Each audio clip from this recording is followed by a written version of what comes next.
performed in 2010. And that 2010 least cost expansion plan essentially was informed by data prior to 2010, and it also was based upon growth factors which we have not realized. We've gone through a period of recession and we have not realized those growth factors. So essentially, we took a clean slate and did a serious assessment of what is the existing situation. That formed a part of the rapid assessment. And then we attempted to have an integrated resource approach, which was the best way to look at the whole issues between supply and demand of electricity, as well as how it affects various issues, the investment, environment, the commercial issues, the legal issues, and how all of that relates to the delivery of electricity to the customer. So we essentially began a planning process, a very integrated planning process, to look at what Jamaica's energy needs were. And that's what we have been doing for the last couple of months. And that was an essential prerequisite for us to go forward. We didn't think it was appropriate just to act on what existed before. We needed to arrive at an understanding of what was there and what we needed to do.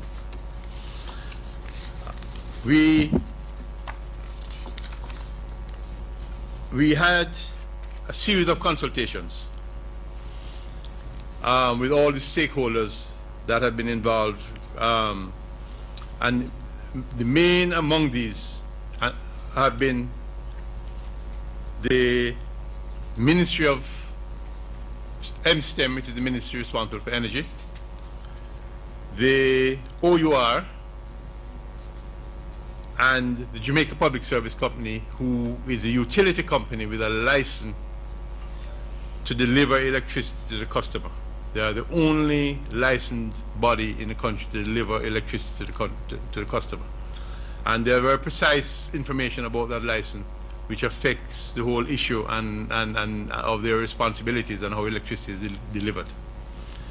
We also took the opportunity to consult with the multilateral agencies who have shown some interest, and we have attempted to and continue to attempt to have them involved in what we're doing, because in the past they have played a significant role in providing funding for our electricity sector, in new capacity for our electricity sector.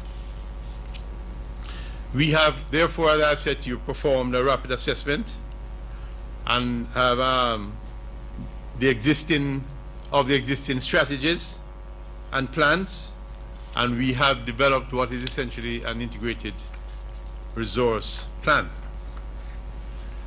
Now, I'm sure most of you know that the current net installed capacity of our generation plants is approximately 850 megawatts. If you want to be very precise, it's 848.9 megawatts. And almost a third of that capacity is thermal capacity. And it's thermal capacity that is comprised of oil-fired plants. And those oil-fired plants that we're talking about, that one-third, are over 40 years old. In other words, they're obsolete, very inefficient, and contribute significantly to the high cost of our electricity. Okay? And as I indicated earlier, the electricity demand over the last 4 years has trended downwards, and presently our normal load is approximately 420 megawatts, and our peak demand is in the region of about 620 megawatts. So our loads are not that large and are not that massive to create issues. Now, since 2004, the fuel rate has accounted for more than 50% of the average electricity rate, and it has reached as high as 70%. But in other words, fuel alone is costing much more than 50% of the rate that the consumer pays. And in the 10-year period between 2003 and 2013, the fuel rate almost tripled. And this was related mainly to the movement in oil prices. Okay? And the average rate that we currently pay is about 36 US cents per kilowatt hour. Now, With that background, we had to look at how are we going to deal with the issue of bringing the electricity prices down? What is the new generating capacity? How does that generating capacity fit into the existing transmission system? What has to be done with the transmission lines? Because it is important that you recognize that delivering electricity to the consumer is not generation of electricity. Generation of electricity is one simple stage. It has got to be transmitted, it's got to be distributed, and it's got to be supplied. And so the debate about generation is not the debate about supplying electricity to the consumer at the lowest price. It is just one segment of that issue. And I think this is something we need to understand, because we have been concentrating on generation and getting new generation. Now, what is the price for that generation? But we need to recognize that the delivery of electricity to the consumer is an integrated matter with several facets of it. And there are cost implications at each levels and what happens and how it is structured.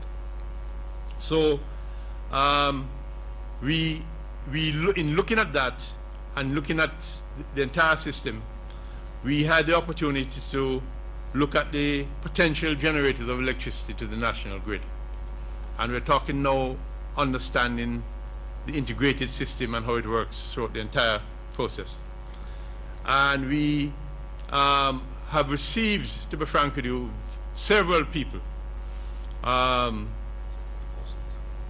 submitted proposals to us that who want to build and own and operate generation facilities. And they want to then sell power to the grid, for the grid to deal with the transmission, the distribution, and the supply. And so it is, we are making that point simply because we have not reached the stage in our analysis and our data where we are dealing only with matters related to generation. We have to deal with matters related to the entire system. And I think that needs to be critically understood. Okay? So in our consultations, and I should tell you, however, that we did have submissions from about renewables. We had submissions about gas, syngas. You know, syngas is gas produced from coal, LNG, compressed natural gas, waste to energy, biomass, solar, you name it. Coal. Everybody wrote in.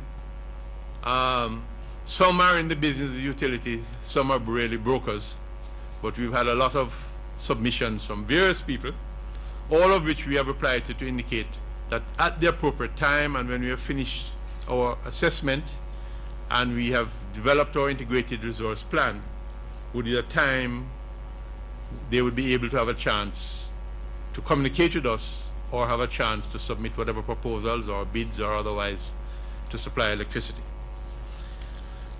There were 3 entities, however, that we have had significantly more discussion with, or have had significant discussion with. One is the Jamaica Public Service Company, which is the utility company, which is the only company that has a license in Jamaica to provide you with electricity. And the other 2 are companies who are involved in generating electricity in Jamaica for their own use at the current time, and use large amounts or require large amounts of energy. And I use the word energy there deliberately because I'm now dividing energy into steam and into power, electricity.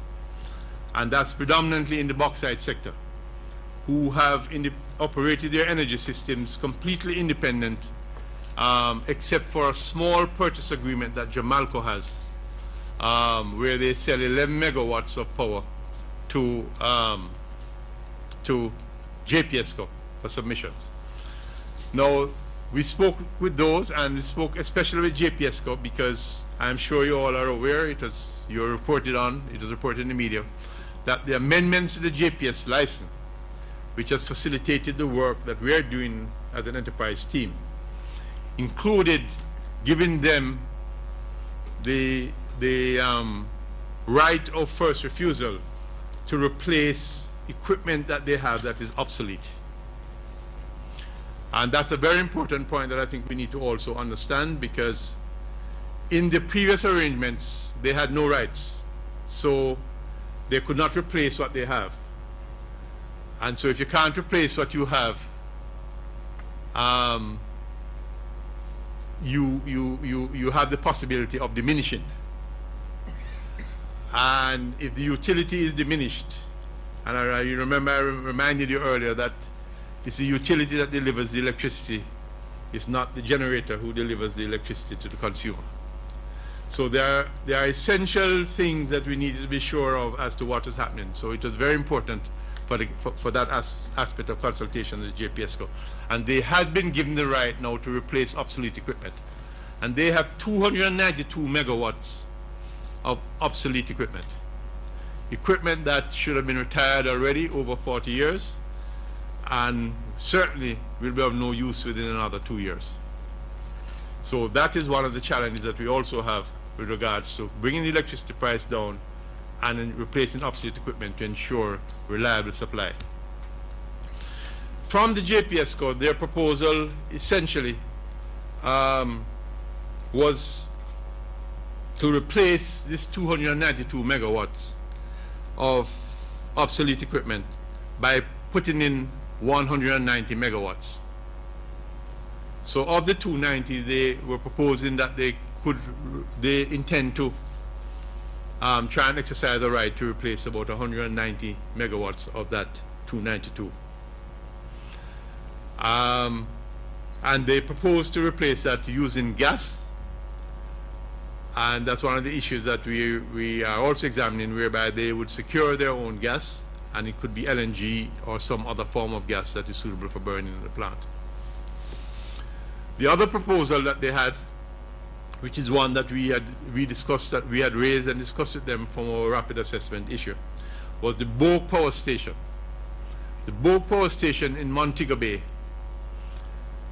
is the newest plant in the JPS system.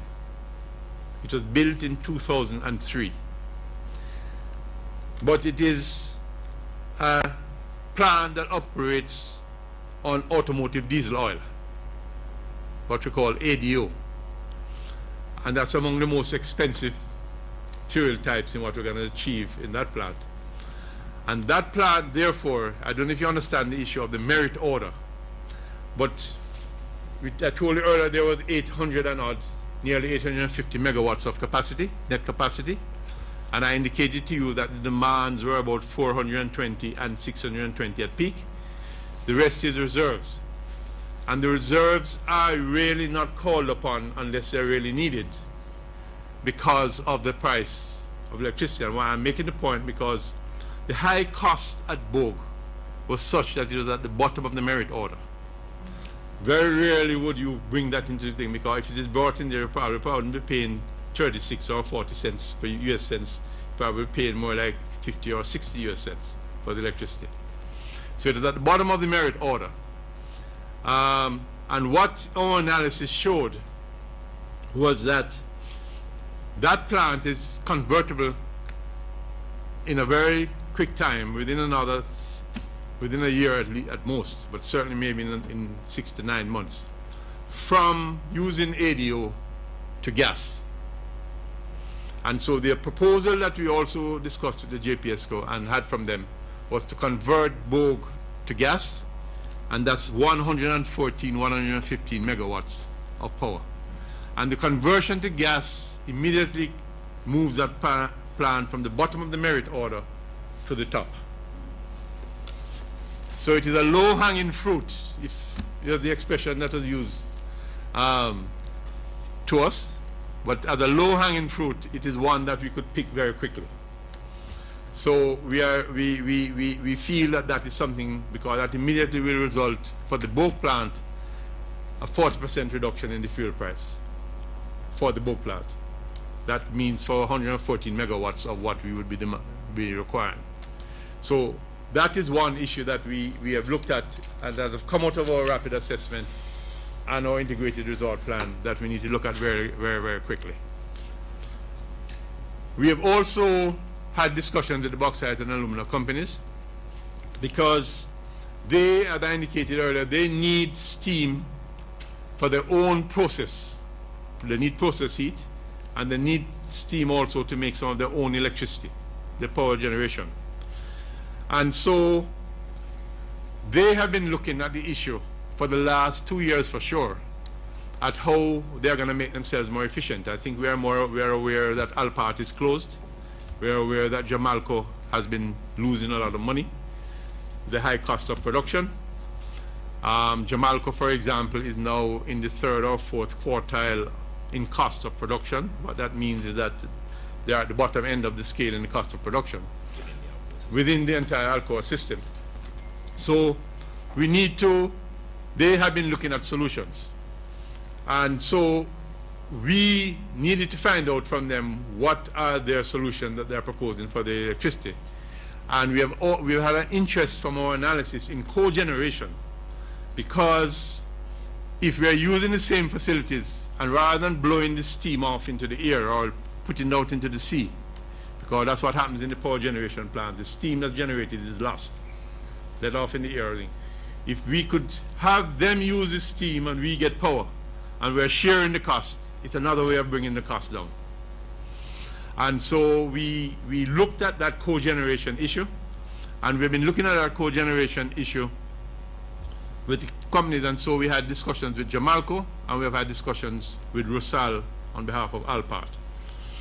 Now, the proposal from Jamalco was that they had selected a developer to build, own, and operate a coal-fired cogeneration facility. Okay? And that plant would be located at the Jamalco site. Now, they're building that plant for this because they need it for the steam.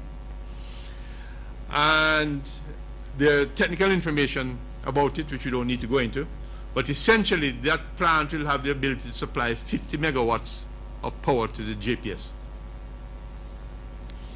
And so we are looking at that as one of the options in the system of providing power to the grid. The other proposal is from Alpart, which is currently closed. And for Alpart to reopen, they must have an energy solution. Alpart will remain closed and will become scrap metal if there is no energy solution at Alpart. Rusal, in studying their energy solution, they have come up with an issue where they want to use gas in their system.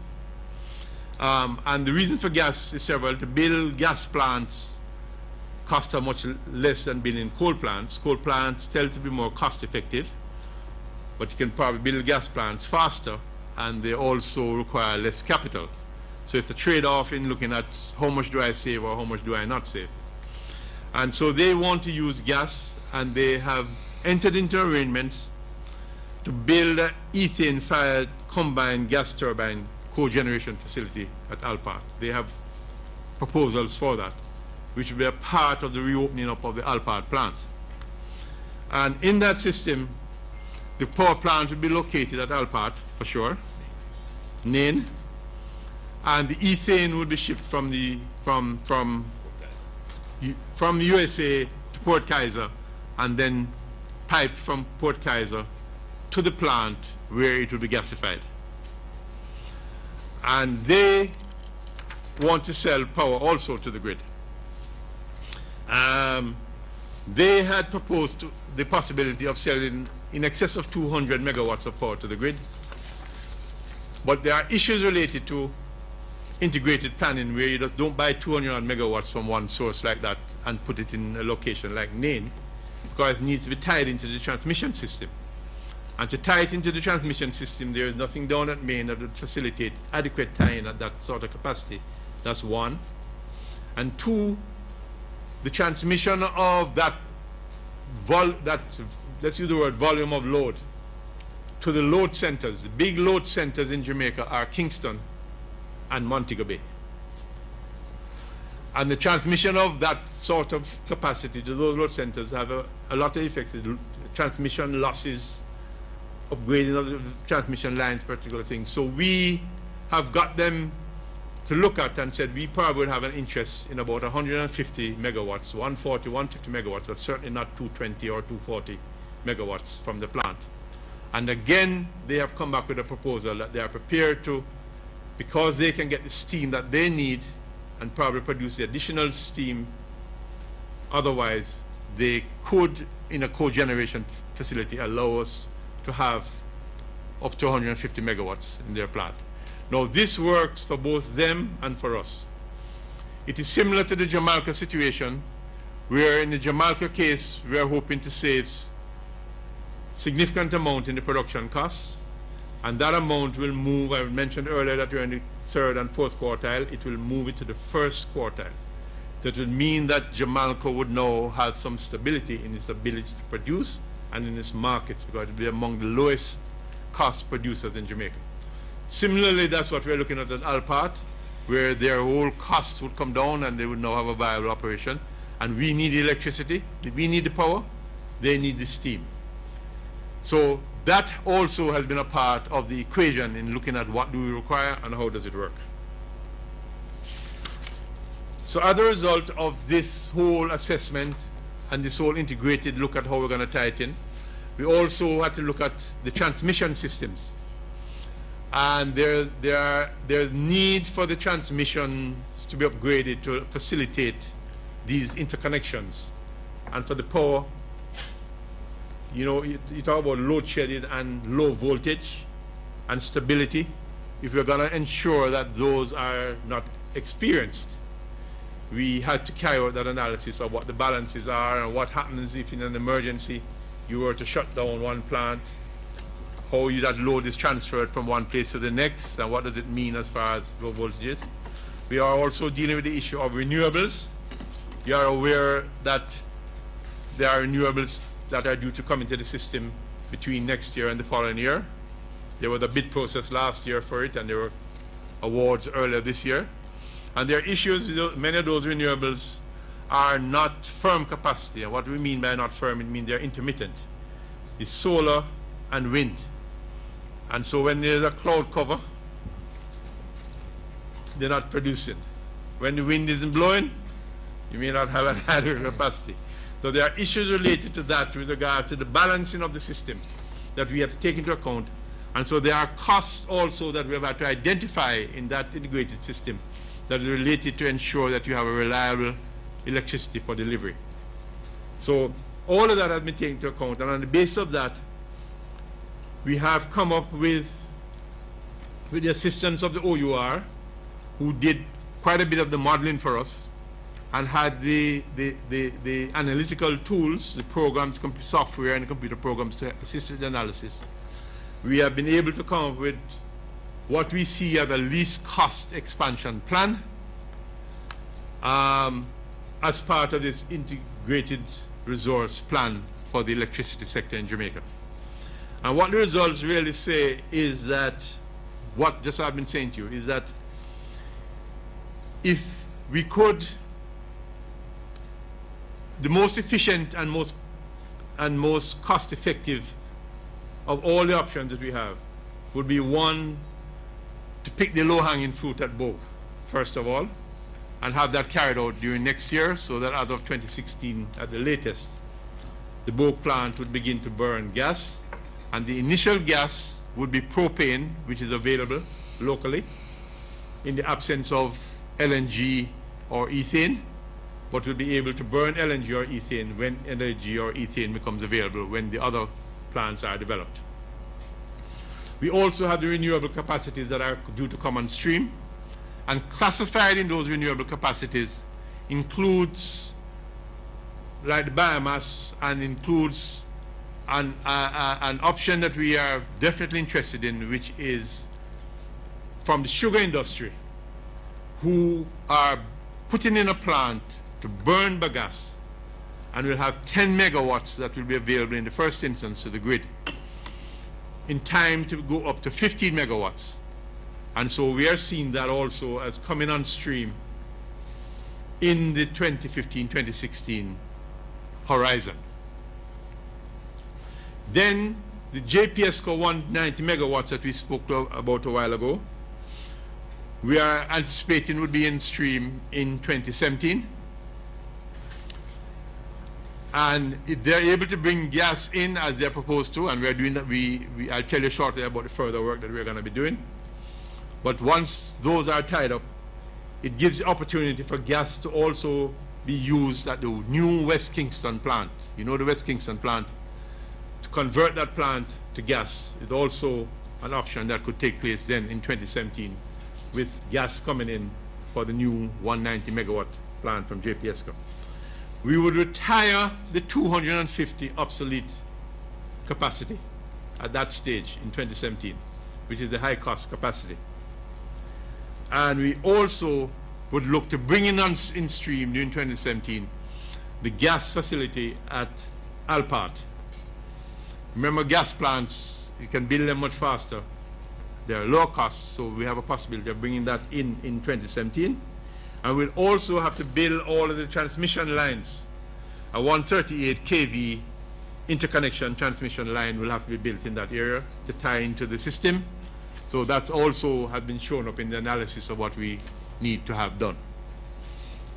And then we, certainly by the following year, we'll be hoping that Jamaica would be on stream with their coal plant, 50 megawatts. And I should mention that their coal plant, the plan is to bring coal from Colombia, which is pretty low sulfur coal from Colombia. And I probably should also mention that the analysis shows that the emissions at the coal plant will be significantly less than the current emissions from the oil plant. Whether it be the nitrogen oxides or the sulfur oxides or the particulates, there's one area that the emission is slightly higher, which is carbon dioxide. But when you take the total emissions and the total pollution effect, it is down significantly, although the emissions of CO2 is slightly higher. But the other things, the particulates, the sulfur oxide, the nitrogen oxides, those are down substantially in that kind of situation. And that one we think would be on somewhere between late 2017 to 2018, but we think it probably could be 2018 on that coal power plant that from Jamaica. Then there are possibilities there that with the gas supply coming in, we could also proceed to look at converting one of the other independent power producers who has the ability to convert to gas, which is JEP in Old Harbor. That's Jamaica Energy Partners.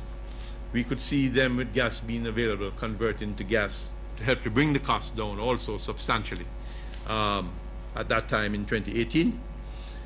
And then there are other issues with other IPPs with the other IPP that we'll have to look at, because they can't convert in that way.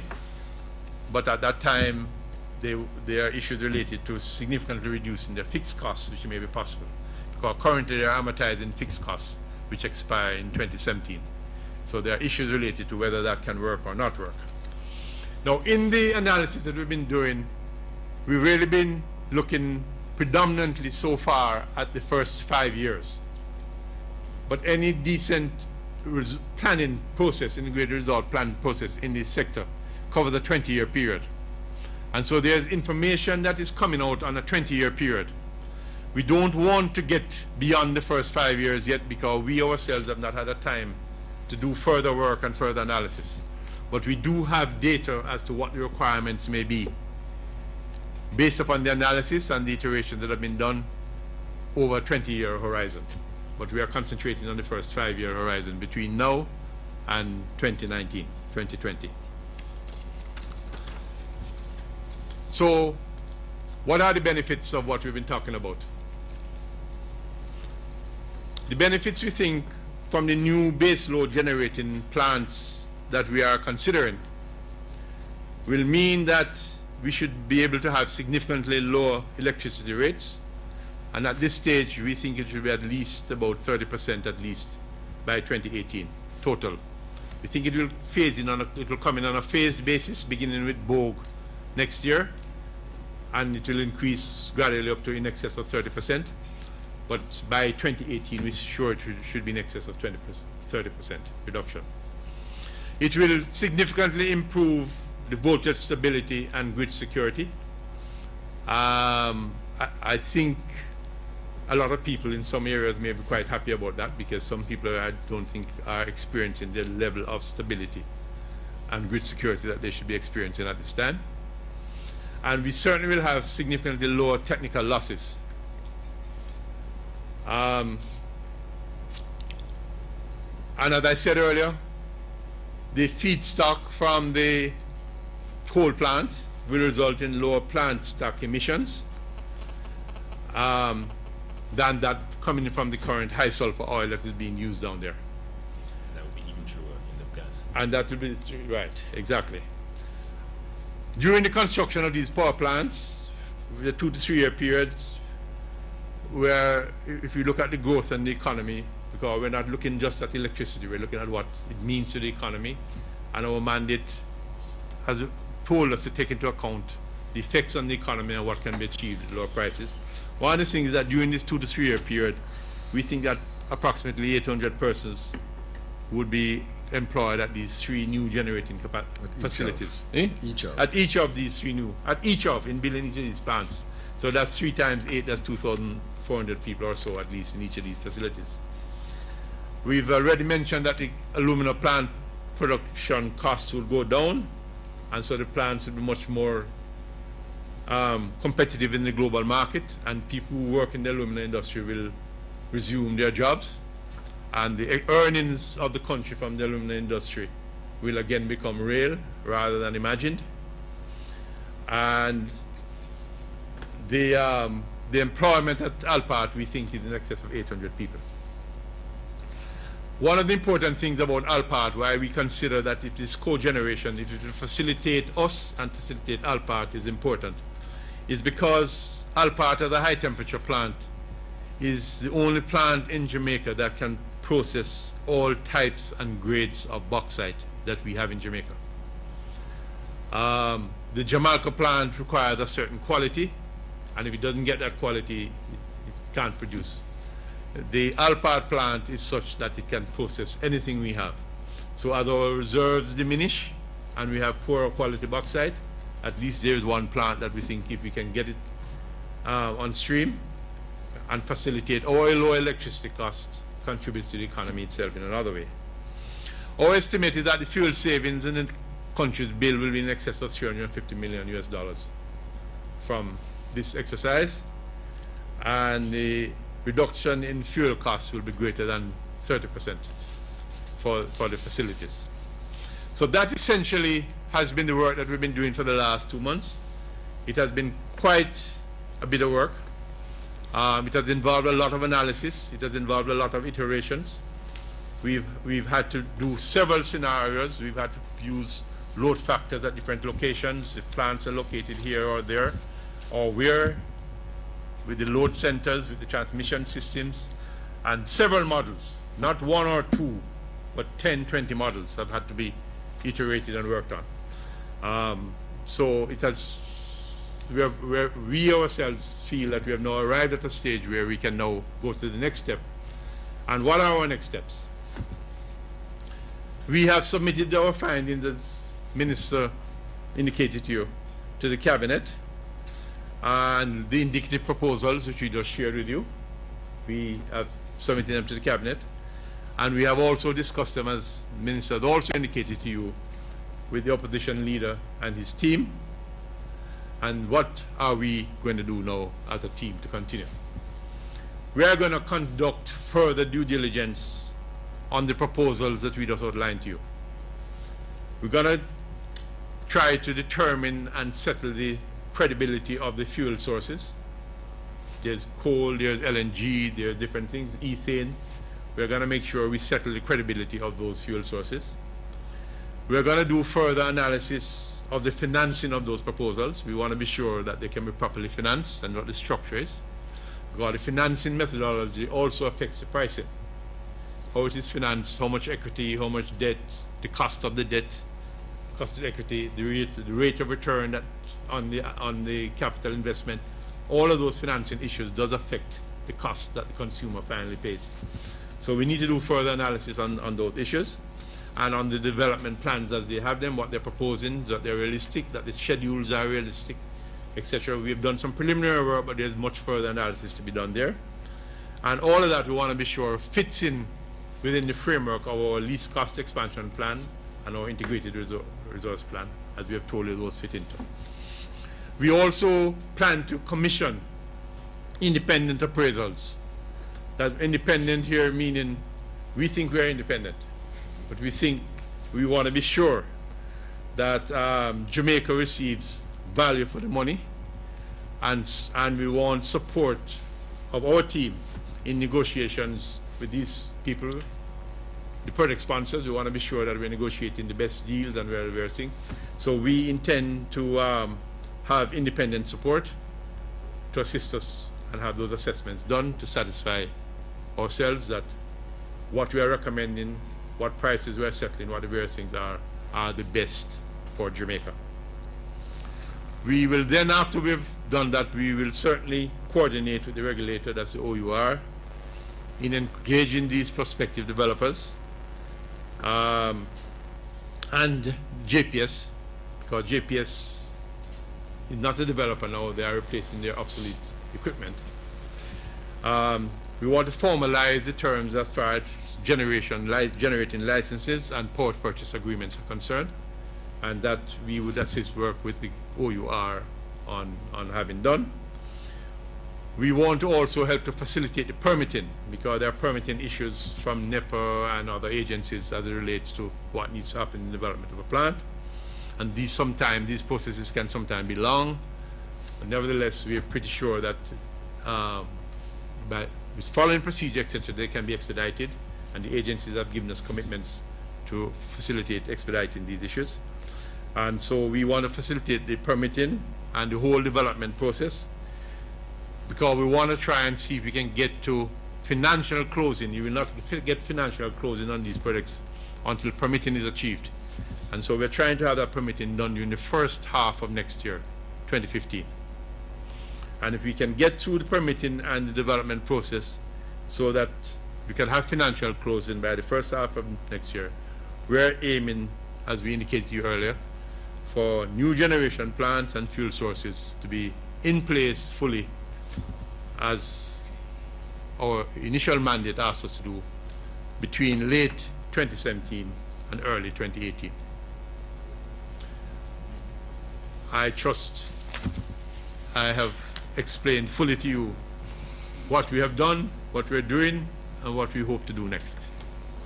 Thank you very much, Dr. Lawrence. That was a very, very detailed brief, and I can say for our part at the cabinet level, we received the brief yesterday, and we are very happy with the level of work that was done by the team, and they have the full support of the cabinet to go forward. Now we're going to open the floor for questions. Hopetown, we ask that you keep it brief, no statements, just questions, but we're going to go with Janella first. Good afternoon. My name is Janella Precious, Television Jamaica, sir. Just to be clear, are you saying that the committee is satisfied that coal-powered energy will not have as much as of an environmental impact as what the environmentalists in Jamaica are saying that it would? That's one question. The other is, did the committee take into consideration issues of electricity theft? Because it is a big thing in Jamaica. So I want to know if you are considering that issue, and whether or not with whatever is being proposed, if there will be a reduction or a total elimination of electricity theft, as well as you speak of the construction of the new power plants. How much will it cost us? Because if it is going to cost us a whole lot, I'm kind of skeptical as to whether or not we will actually see a reduction. All right. I'll answer your three questions in order that you asked, Madam. From the environmental point of view, I honestly cannot at this stage comment on what local environmentalists are saying. I know I've read and seen different comments from different environmentalists. One thing I can assure you is that what we have seen, we have a much cleaner facility at the end of it than is there currently. And I think we should want to achieve that. One. Two, what I would also like to say to you is that a lot of the rest of the world, including the developed world, are currently putting in significant coal plants because of the economics of electricity from coal plants. I'm not sure that our little speck, which is only producing a few hundred megawatts of electricity, will have any significant effect on anything. But one of the most important things is that it is environmentally more friendly than what currently exists. So that's the first point. The second point about electricity theft, we have given you two handouts. One is a statement before, and the other is the briefing that I used in speaking to you a while ago for your own information. But on the statement, on page 3 of the statement, you will see in the last paragraph on the legal and business environs, where we have said that integrated utilities viability is placed in jeopardy by rampant theft of its product and efforts at loss reduction on the technical and non-technical sides have occupied JPS significantly over time. Changes to the legislation to make penalties for theft stiffer is supported by ESET. So we have made our position very clear to the government on that. Cost. And the third point Financing. is the cost. Yeah. With the low energy prices, we hope we'll have less theft or no theft. As far as the cost of the facilities are concerned, that is a part of the analysis and the further analysis we're doing. We believe that the numbers that we have seen so far, which currently are proprietary information, so we can't be discussing the numbers generally, but our preliminary analysis, putting those numbers into the least cost expansion plan and looking at what it is, make them attractive. Okay? The way that is financed is critical in also making it even more attractive. And so those are the things that we're going to be looking at. But their initial analysis shows that the numbers that are coming out makes them attractive. And how those numbers are converted into final cost to the customer for electricity. We have been doing that, and we have those sort of numbers that are looking attractive to us. Yes, please. I think it's important to understand that these power plants will be financed by the private firms, and the capital costs associated with that financing is all factored into the price of electricity to the consumer that we anticipate. So it's not a pricing that's just the variable cost, and then you have to pay for the fixed costs. The fixed costs are factored into the pricing. Hope Town. Thank you, Madam Chairperson. I have some concerns. The Bogue plant was commissioned in 2003. Yes, Am I correct? Yes, sir. Hope Town, just go straight into the questions, please. I am. But I have Statements, I've no questions. foundation. If I don't have foundation, the buildings will crash. Go ahead, go ahead. All right. The Bogue plant will produce, can be converted from the current road gas, car gas, Yes. to ethane.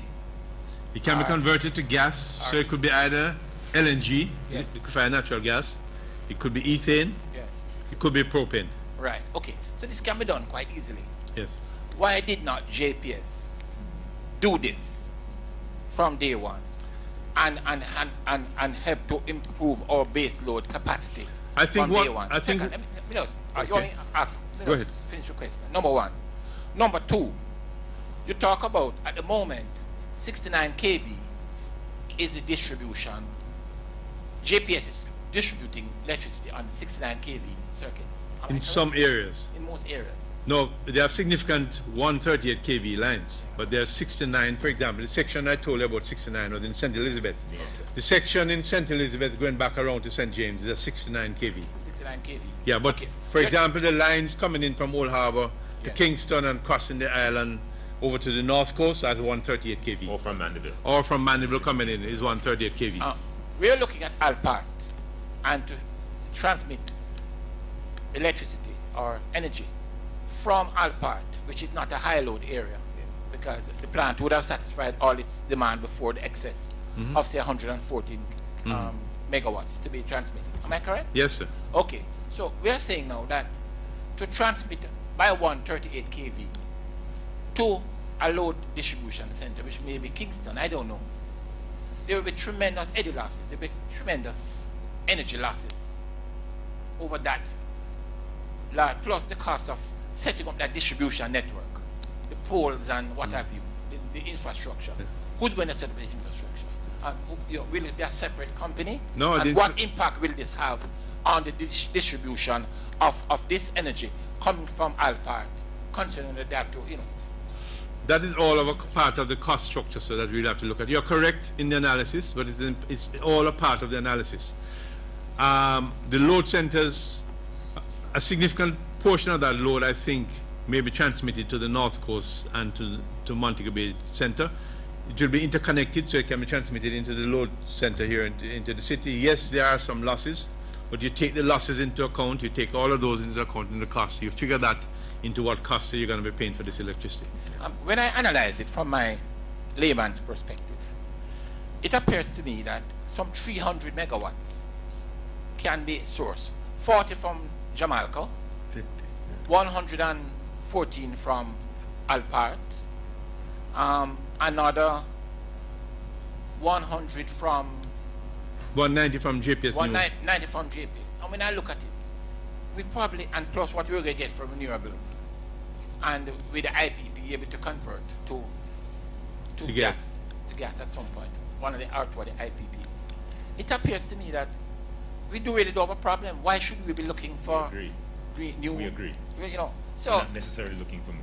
Right. So I'm saying, furthermore, we have the hub, the hub coming up. We're thinking of the hub. Are you planning for the hub? Because you say our maximum is 620 for 848, and we're using 4 something, and our maximum peak load is 620. All right. Yes.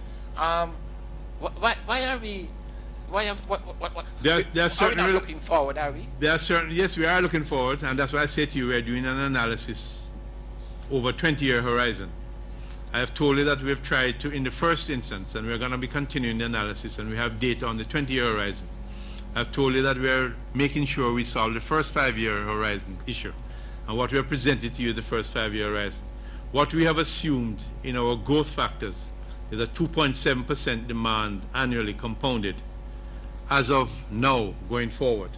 And all of that is in the analysis as to what the needs may or may not be. So yes, sir, there is additional capacity down the road, etc. that's there, but we have concentrated at this stage in the first instance with the first 5-year horizon. Why, my final question, why in the middle of this ESET question, we went and adjusted or amended the JPS license? Didn't we not know that they have a monopolistic control on electricity, and therefore whatever we're doing, there could have been legal implications? Why did we adjust the license in the middle of the negotiation? No, can I? Yes, you answer that for me. I can answer, but I'll ask. But there are a few things, and to some of the issues that you've raised before. I don't think that there's any question that in terms of our least cost provision of baseload capacity, that cogeneration is the obvious path for us to move along because of the benefits we derive in terms of competitiveness, particularly in the bauxite alumina industry and even perhaps sugar, as well as the fact that cogen plants are known to be amongst the most efficient plants in the world. So that the rate at which we ought to be able to secure power supplies from those cogen plants ought to be, for a given fuel, significantly lower than what we could generate as a cost out of a standalone plant. So that the fact that we're going to have perhaps some transmission losses, I think needs to be considered in that context. And we will be doing the analysis to determine what the net cost will be with the lower price from cogen, less the transmission losses that we incur. The other point you made about capacity, I think the government has set for itself a target for up to 30% renewables in the system, okay, over time. I think the 78 will only take us maybe about halfway there. Halfway there. Yeah? So there is the probability of new renewables capacity in the future. The difficulty that you have with the renewable capacity, although it is very clean and in many cases it is very cost effective, is that it is intermittent. And that notwithstanding the fact that you have, let us say, 78 megawatt from renewables that will come on stream next year, that 78 is not necessarily going to be a reliable 78. We have to have the capacity in reserve that we can turn up when there is cloud cover or when the wind falls. Okay, so that's the other issue. You know, on the question of JPS, if you forgive me, Chairman, I'll express a personal opinion. I think that, you know, one of the things that the committee as a whole has come to is the very great peril that the country faces as a whole if we don't have a viable integrated utility. Yeah? I think if we had gone ahead, if the bid process that we had participated in previously had gone ahead, JPS would have ended up, I think, with something on the order of 20% of the generating capacity in the country within 5 years as they retired their obsolete capacity. So they would have been left with what is considered, you know, the low return end of the business, which is the transmission and distribution. Yeah? And we felt very, very strongly that in order to do the development of an electricity sector that was going to be sustainable, that you have to have a viable utility as a part of that system for the transmission and distribution in particular, and for them to balance the relatively low return business of transmission and distribution with the higher return that is available from generation. So that those were some of the considerations in terms of turning to JPS in terms of replacement of baseload capacity.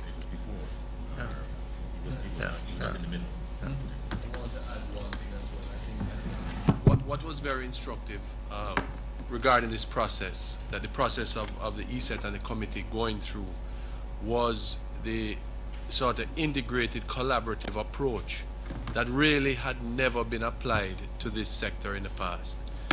We have a situation, you asked a question about, and the very, very clearly obvious question is, why wasn't Bogue converted prior to this? It is a very obvious question. It was asked in the cabinet yesterday. And the reality is, because the chairman said it yesterday at the cabinet briefing, there are these stakeholders that were operating in silos that really effectively weren't talking to one another in a way that, you know, from a practical standpoint, we have to look at going forward, how do we as a country ensure that this doesn't happen again? And I think that the committee has really identified that these basic, very obvious practical solutions could have really been handled properly earlier on. And I think that's one of the realizations we have come on. Yes. Hopetown. Good afternoon. I'm Robin Miller from Sinqua News Agency.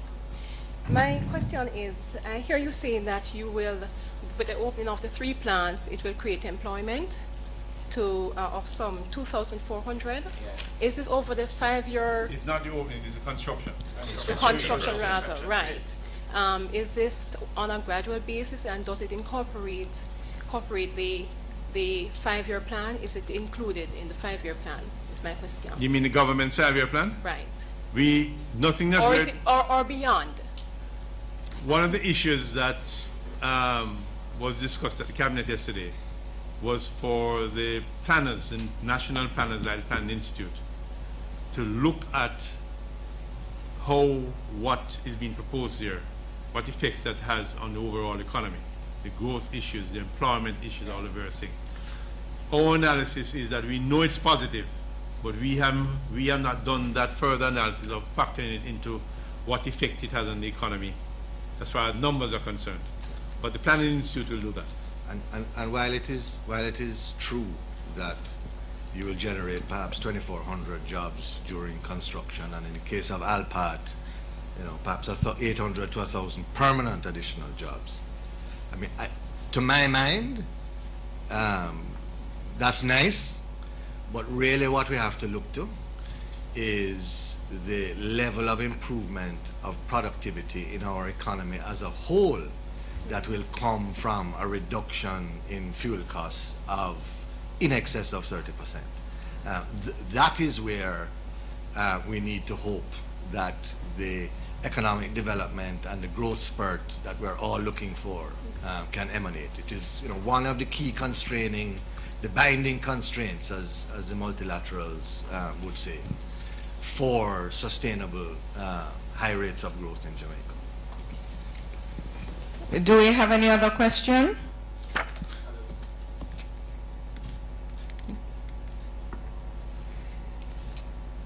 Oh, Ian Bowen from GIS. That's right. Thanks for the introduction, Minister. Through you to the chairman. Dr. Lawrence, you mentioned that there's a projected fuel cost reduction of 30% by 2018, resulting in a $350 million savings. But the low-hanging fruit pickings, which should be complete by 2016, that is the changes at the Bogue plant, what would be your projection as to the kinds of savings we would see as early as 2016, with the 2018 projection being 30%, with the changes at Bogue and the plans for the cogeneration,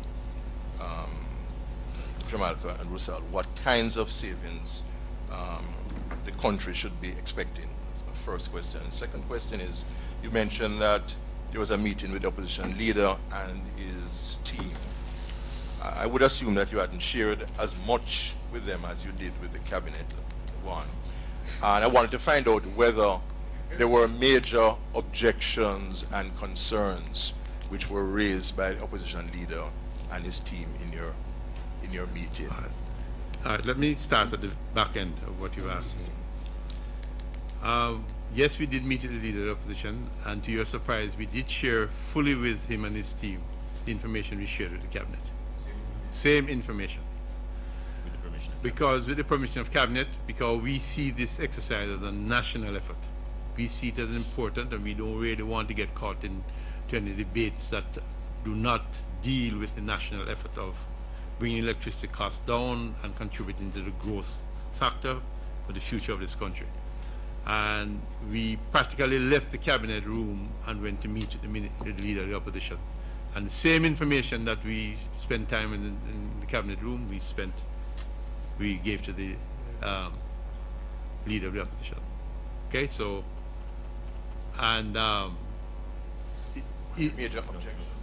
no, as far as objections are concerned, I in my own reading didn't experience any objections or concerns. We did discuss issues as to how we arrived at, or what it meant, or what it didn't mean, but there was overall acceptance and support. And I would ask if any other team members probably could comment. I think the one area of concern is not a conceptual or a philosophical area of concern, it's a practical area of concern, which is that there is a recognition that in order to make this system work, there is going to be a tremendous amount of effort. The way we described it at the cabinet is that this is the beginning of the beginning. There's a tremendous amount of work to be done to ensure that the timelines are kept, to ensure that all that is required to be put in place is put in place. And I think that was a concern that was expressed in that meeting, but it's a concern that we also share and recognize. If I might just answer the last question about the pricing, it's about a 5% reduction in the overall cost system-wide with the Bogue plant transfer alone. So it's about 5%. You might see in the document 2 cents per kilowatt hour as the impact. But remember, 2 cents per kilowatt hour, we have a price per kilowatt hour of about 36 cents. So 2 cents relative to 36 cents is about a 5% reduction, a little bit more than 5%. And whenever it changes from propane, we expect to double that saving. In other words, the 2 cents probably would become more like 4. We're going to take Nico, and then we take the final question from Janella.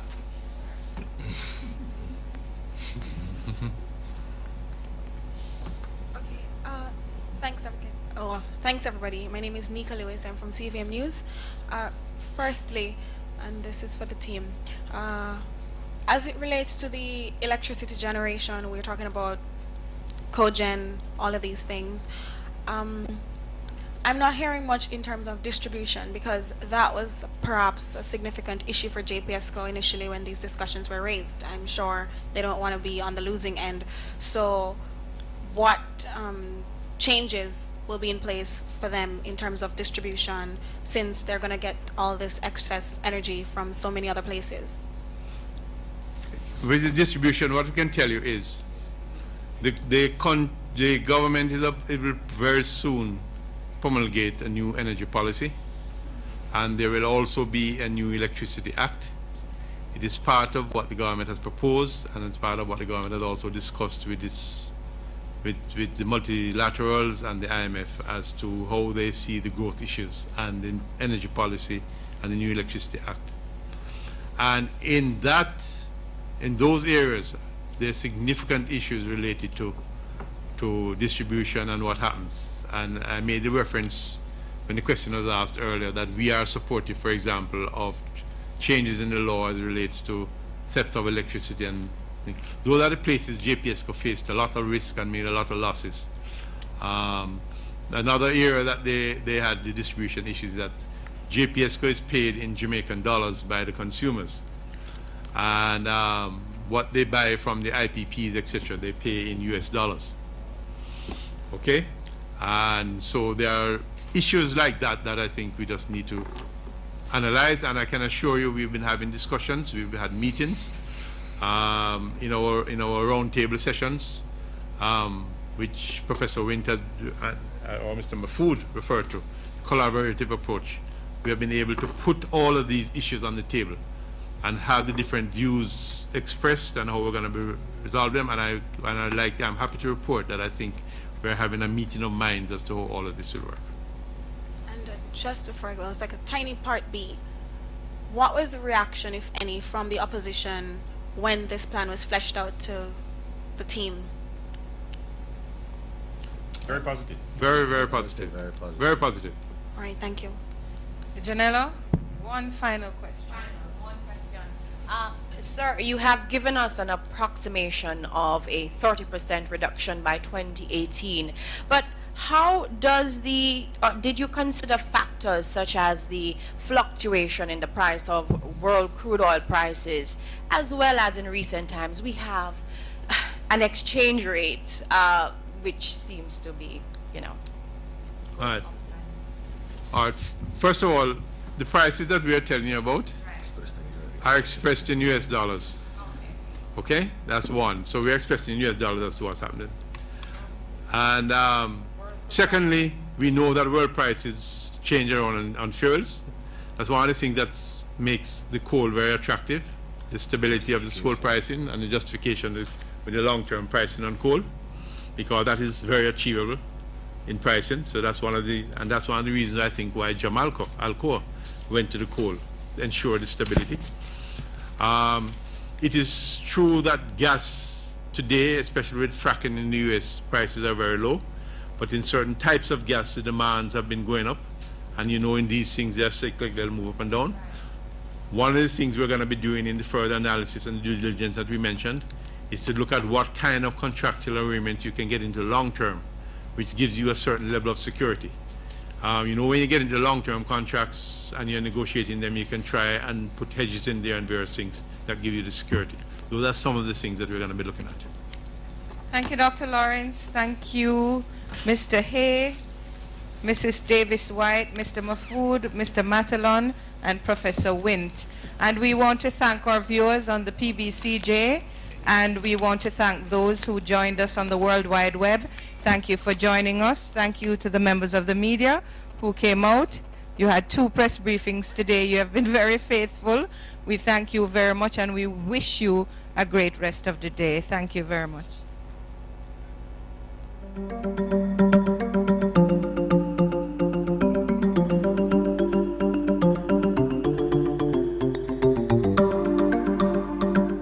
Brought to you by Telligence Inc. Telligence Inc.